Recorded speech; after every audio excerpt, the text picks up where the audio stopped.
ભાવનગરમાં થયેલા લઠ્ઠાકાંડની ઘટના બાદ હવે ભાવનગર પોલીસ એક્શન મોડમાં જોવા મળી રહી છે। અત્યાર સુધી લઠ્ઠાકાંડના ઘટનામાં 13 લોકોના મોત નિપજી ચૂક્યા છે અને આને લઈને એસએમસીની ટીમ દ્વારા આ મામલાની તપાસ કરવામાં આવી રહી છે। ત્યારે લોકલ ક્રાઇમ બ્રાન્ચ જે ભાવનગર છે તેના દ્વારા વિદેશી દારૂના વેચાણ કરતા બુટલેગરની ધરપકડ કરી છે।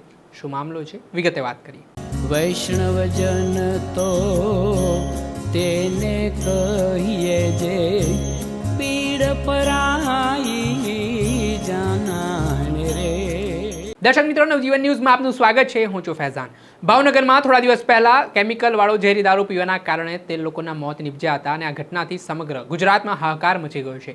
આ ઘટનાના સંદર્ભમાં ભાવનગર પોલીસમાં જે રીતે આ લઠ્ઠાકાંડના કારણે ઘટના બની છે તેને લઈને ખળબળાટ મચી ગયો છે અને આમાં એલસીબીના જે પીઆઈ હતા મયુરધ્વજસિંહ સરવૈયા તેમને અને સાથે વર્તેજ પોલીસ સ્ટેશનના પીઆઈ એસબી પઢિયારને જે તે સમયે પોલીસ ઉચ્ચ અધિકારીઓ દ્વારા સસ્પેન્ડ કરી દેવામાં આવ્યા હતા અને આ મામલાની તપાસ છે તે સ્ટેટ મોનિટરિંગ સેલની ટીમ દ્વારા કરવામાં આવી રહી છે। આ મામલાના સંદર્ભમાં મુખ્ય આરોપી જે ગૌતમ સોલંકી છે તેના દ્વારા ભાવનગરમાં આ દારૂ છે તે બનાવવા માટે શ્રમિકોને મધ્યપ્રદેશથી બોલાવ્યા હતા, જેમાં રઈશ નામનો શખ્સ જે મુખ્ય આરોપી હોવાની વિગત સામે આવી રહી છે તે આવી રીતે 1.5 મહિનાથી ભાવનગર સહિતના જિલ્લાઓમાં રહેતો હતો અને દારૂ બનાવતો હોવાની વિગત પણ ખુલી છે અને આ સમગ્ર ઘટનાને લઈને હવે ભાવનગર પોલીસ એક્શન મોડમાં જોવા મળી રહી છે અને જે ગેરકાયદેસર રીતે દારૂના વેચાણ કરનારા તત્વો છે તેમની સામે કાર્યવાહી પણ કરવામાં આવી રહી છે।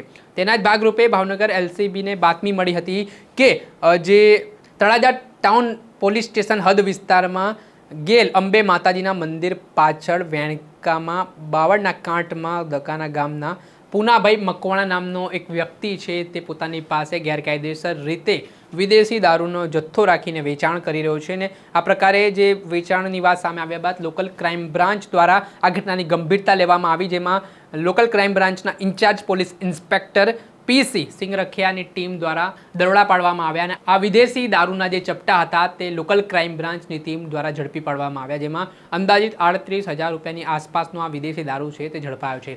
એક તરફ આમ કહેવાય ભાવનગરમાં લઠ્ઠાકાંડની ઘટના બની છે તેના લઈને હજી પણ બુટલેગરો છે તે તેમના પેટનું પાણી નથી હલી રહ્યું, તેઓ આ ઘટનાઓને અવારનવાર અંજામ આપી રહ્યા છે ને અલગ અલગ વિસ્તારોમાં જે રીતે માહિતી મળી રહી છે તે મુજબ હજી પણ કેટલીક જગ્યાએ ભાવનગરમાં દેશી અને વિદેશી દારૂનો વેચાણ ચાલી રહ્યું છે। બુટલેગરો બેફામ બની પોલીસને પડકાર પણ ફેંકતા નજરે પડી રહ્યા છે। ત્યારે આ બાબતે લોકલ ક્રાઇમ બ્રાન્ચની ટીમ દ્વારા ભાવનગરમાં આવા બુટલેગરો સામે કડક હાથે કાર્યવાહી પણ બોલાવવામાં આવી રહી છે અને આખો જે એસએમસી દ્વારા મામલાની તપાસ કરવામાં આવી રહી છે તેના કારણે ચોક્કસથી ભાવનગર પોલીસમાં ખળબળાટ મચ્યો છે। ત્યારે જોવાનું રહ્યું કે હવે કઈ રીતની કાર્યવાહી આગામી દિવસોમાં થાય છે, કોની સંડોવણી બહાર આવે છે ને આ મામલામાં ભાવનગરમાં જે આ ઘટના બની છે, જે ઘટનાના પડઘા ગુજરાતભરમાં પડ્યા છે, ત્યારે આ વિદેશી દારૂનું વેચાણ ક્યારે બંધ થાય છે તે આવનારા સમયમાં ખબર પડશે। દર્શક મિત્રો, આવા જ વિડીયો જોવા માટે નવજીવન ન્યૂઝ જોતા રહો, લાઇક કરો અને વધુમાં વધુ શેર કરો, જેના કારણે તમને નવા અપડેટો મળતા રહે।